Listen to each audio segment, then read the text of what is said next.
Hi friends, నేను మీ వెంకటేశ్వర్లు. ఒలియాలు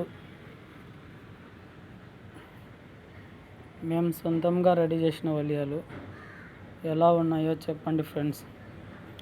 ఒకప్పుడు బయట తీసుకునే వాళ్ళం, ఇప్పుడు మేముగానే రెడీ చేసుకుంటున్నాం. ఇప్పుడు ఈ ఒలియము పూర్తయ్యే దశలో ఉంది.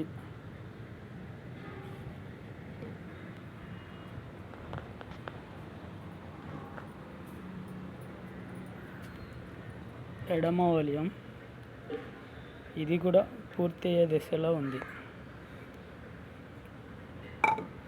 ఎలా ఉన్నాయో కామెంట్లో చెప్పండి ఫ్రెండ్స్.